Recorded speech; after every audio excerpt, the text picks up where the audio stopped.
नमस्कार भाई। कैसे हैं आप लोग? उम्मीद करता हूं जबरदस्त जिंदाबाद होगे और मस्त तंदुरुस्त होगे। तो फाइनली जिसका इंतजार था ग्रुप डी का आंसर की वो आ चुका है। और कल से इसी पे लगे हुए हैं, काफी सारे लोगों का डाटा कलेक्ट करने के बाद और सारा एनालिसिस पेपर दे के आने के बाद, बच्चों के सारा एनालिसिस करने के बाद आप लोग का उम्मीद लगा है कि सर एक एक्सपेक्टेड कट ऑफ बता दीजिए कि अगर उससे पार हैं तो सर हम थोड़ा सा आगे बढ़े, फिजिकल की तरफ भी ध्यान दें। अगर उससे पार नहीं हो रहे हैं तो फिर हम अपना दूसरे एग्जाम की तैयारी में लग जाएं। तो थोड़ा सा सर बता दीजिए। तो इस वीडियो में इसी के बारे में बात करने वाले हैं कि आपका एक्सपेक्टेड कट ऑफ क्या रहेगा।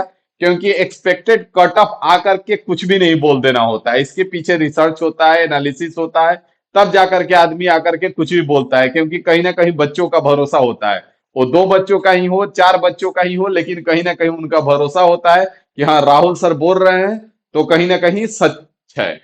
ऐसे ही आकर के कुछ भी नहीं बोल देंगे। अभी हाल फिलहाल में बहुत सारे लोगों का कट ऑफ वीडियो हमने देखा भी, 80 प्लस कट ऑफ जाएगा, जो कि कतई संभव नहीं है।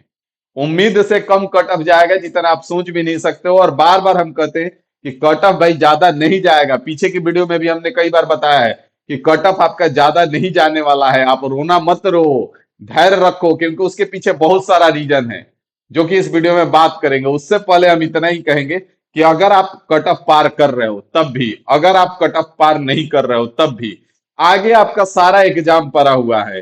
या तो आप टेक्नीशियन का फॉर्म डाले होगे, या तो एनटीपीसी का डाले होगे, ग्रेजुएट लेवल डाले होगे, अंडर ग्रेजुएट लेवल डाले होगे। कहीं ना कहीं आपका एग्जाम लगातार अभी दिख रहा होगा कि आगे आपका कौन सा एग्जाम होने वाला है। कुछ लोग एसएससी जीडी में भी होंगे, उन जिसका एग्जाम अभी थोड़ा सा डिले चल रहा है। तो हम यही कहेंगे कि आप अपना पढ़ाई जिस रफ्तार से कर रहे थे उस रफ्तार को कम मत करना। अपना एक्सपीरियंस बताते हैं, बार बार हमने जो चीजें फेस किया है, जो चीजें करके यहां तक पहुंचे हैं। कहीं ना कहीं इतने सारे गवर्नमेंट एग्जाम अगर क्रैक कर रहे हैं, अगर एग्जाम निकाल ले रहे हैं, तो उसके पीछे कहीं ना कहीं एक्सपीरियंस है। इस बार भी 2024 वाला एनटीपीसी ग्रेजुएट लेवल सीबीटी 1 और सीबीटी 2 दोनों मैंने क्लियर किया। बीपीएससी टीयर 1 में अलॉट हुआ था समस्तीपुर, सबको पता है। तो आपको एक्सपीरियंस बताते हैं कि आप अपना पढ़ाई का रफ्तार कम मत करना, रात दिन एक करते रहो, क्योंकि लगातार आपका एग्जाम है। ठीक है, आप ग्रुप डी में टॉपर हो उससे कोई फर्क नहीं पड़ता है, एनटीपीसी ले जाओ, रुकना नहीं है, अभी लगे रहना है। तब तक लगे रहना है जब तक फर्स्ट मंथ की सैलरी आपके अकाउंट में क्रेडिट का मैसेज ना आ जाए। बात समझ में आ गया? उसके बाद अगर मन करे तो भले ही रुक जाना, लेकिन उसके पहले मत रुकना। क्योंकि ये जो सिलेक्शन प्रोसेस होता है ना, एक रिटेन पे आपका ज्वाइनिंग लेटर नहीं आता है, इसमें बहुत सारा प्रोसेस होता है। कब कहाँ पे आपका नसीब खराब होगा और कौन सा चीज होगा वो आपको भी नहीं पता होता है। मान लीजिए कि आप ग्रुप डी का टॉपर हो, लेकिन कहीं जाकर के कुछ दुर्भाग्यवश ऐसा ना हो। तो इसलिए तो हम बार बार कहते हैं कि आप तब तक लगे रहो जब तक फर्स्ट महीने का सैलरी आपके अकाउंट में ना दिखाए कि your first salary is credited, तब तक रुकना नहीं है। ठीक है, तो आइए बात करते हैं हमने क्या रिसर्च किया है एक एक चीज पे। अगर हम रिसर्च पे जो हमने किया है वो आप उसमें बात करें, तो आप एनटीपीसी ग्रेजुएट लेवल का ले लो, जो कि यहाँ पे देखेंगे। बाकी एलपी का कंपैरिजन इससे नहीं है, टेक्नीशियन का कंपैरिजन इससे नहीं है, एनटीपीसी का कंपैरिजन है। क्योंकि एनटीपीसी में जितने भी लोग बैठे होंगे उसके लगभग 90-95%, 2-4-5% हमारे जैसे लोग छोड़ के बाकी सब के सब ग्रेजुएट ग्रुप डी में बैठे होंगे। तो अगर एनटीपीसी ग्रेजुएट लेवल का बात करें तो उसमें टोटल जो सीट था आपका 8,113 था। जो फॉर्म भरा गया था वो आपका टोटल 58 लाख फॉर्म गिरा था। जो फाइट था वो 700 प्लस लड़कों पे फाइट था, एक सीट पे 700 प्लस लड़के थे।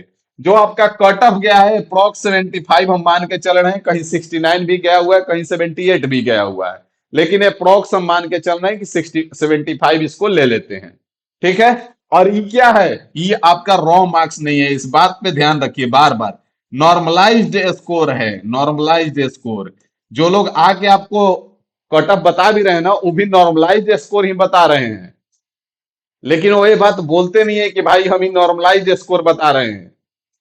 क्योंकि आज के डेट में सही रास्ता दिखाने से ज्यादा आसान है मिसगाइड करना, और जितना बुर्बक बना सकते हो उतना दुनिया आपके पीछे है। तो यहाँ पे इस बात का ध्यान रहे कि नॉर्मलाइज्ड स्कोर था। और इसमें भी नॉर्मलाइजेशन का खेल होगा ग्रुप डी में। अगर हम अंडर ग्रेजुएट का बात करें तो टोटल सीट जो था वो 3,445 था। 63 लाख लोग फॉर्म भरे थे और 1800 प्लस फाइट था, मतलब एक सीट पे 1800 लोग फाइट कर रहे थे। अप्रोक्स कट ऑफ मान के चला हमने कि 80 है, क्योंकि थोड़ा सा ऊपर नीचे कहीं कहीं जोन वाइज वेरी किया था।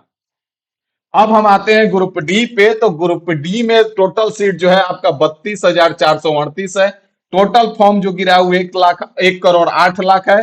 जो फाइट है वो लगभग आपका 300 प्लस सीट पे फाइट है, मतलब एक सीट पे 300 प्लस लोग फाइट कर रहे हैं। अब यहाँ पे लॉजिक को समझना है। यहाँ पे कट ऑफ कम जाने का रीजन क्या है? तो कट ऑफ कम जाने का रीजन आपका यहाँ पे ये है कि एक तो ग्रुप डी में जो जीके जीएस का लेवल रहा, वो लगभग लगभग हर कोई रोना रोआ कि सर आउट ऑफ कोर्स है, ऊपर से पार कर जा रहा है। तो मतलब कि अगर हम 10 क्वेश्चन तो ऐसे ही हटा देते हैं जो सबके लिए मुश्किल रहा, किसी के लिए मतलब कि 90-85 जो क्वेश्चन था वही आपका करने लायक था।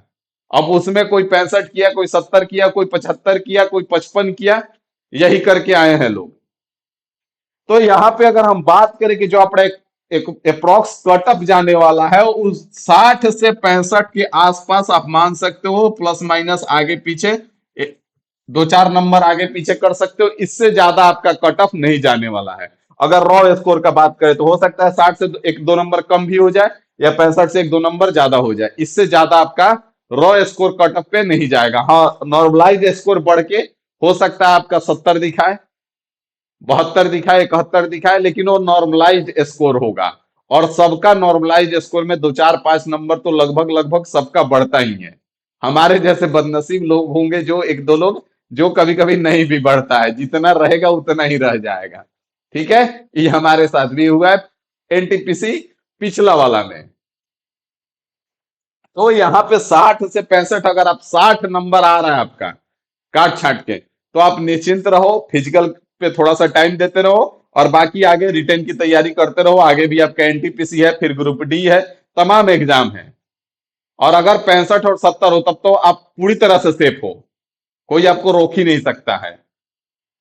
बाकी जनरल का 60 के आसपास अगर बन रहा है तो आप निश्चिंत रहो, आराम से कट ऑफ पार करोगे, टेंशन लेने का जरूरत नहीं है। समझ में आ गया? रिजल्ट जब आएगा उस समय भी आकर के वीडियो हम दिखा देंगे। बाकी अब आप परेशान नहीं होंगे, आपसे यही उम्मीद है। कट ऑफ नहीं चिल्लाते चलेंगे। अब आप निश्चिंत होकर के थोड़ा बहुत फिजिकल पे काम करते रहिए, वजन थोड़ा उठाते रहिए, बाकी रिटेन पे काम करते रहिए। ठीक है, मिलते हैं अगले वीडियो में अगली जानकारी के साथ। अभी के लिए इतना ही रखेंगे। Thank you.